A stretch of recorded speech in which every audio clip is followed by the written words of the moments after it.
At ground zero, or rather under ground zero, a weapon hole 11 feet in diameter was dug to a depth of 70 feet to permit a charge depth of 67 feet. It was expected that this depth might produce a change in the TNT cratering equivalence of the nuclear charge, with consequent revision of the scaling curves for underground shots as extrapolated from the Jangle results. In addition, it was hoped that further data could be established on the relationship between atomic detonations and high explosive tests in Nevada soil. With such a relationship confirmed, HE tests could be made in other soils at various depths to be representative of the target applications throughout the world. The actual digging of the hole and the placement of the weapon also served as a stockpile to target sequence test of ADM, or atomic demolition munitions.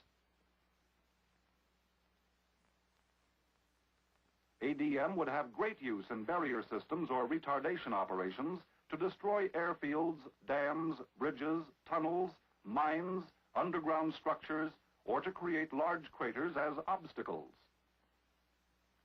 And as a basis for training, studies were made of the problems encountered in planting such king-sized land mines.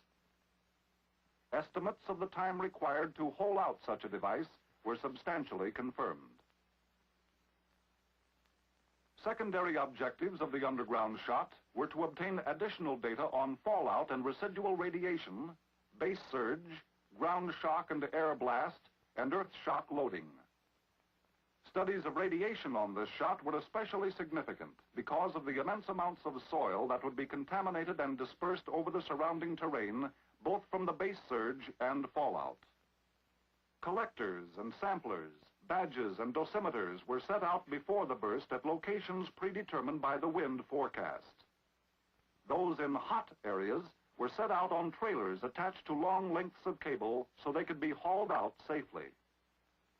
The objective was to determine the distribution and intensity of fallout and to plot isodose rate contours on the radiation field as a factor of time. Transient surface and underground phenomena measurements included air blast, earth pressure, acceleration, and strain, all as functions of time over a range of 200 to 600 feet from ground zero. A number of flexible measuring devices were installed at a depth of 15 feet at a ground range of 300 feet to determine basic earth loading data for more efficient design of underground structures. Also, studies were made with modified dugway boxes to correlate the results with previous findings from small HE charges and the Jangle underground shot. After arming and insertion, the backfill of the main emplacement shaft and the access shaft was exceedingly well tamped to eliminate any surrounding air spaces.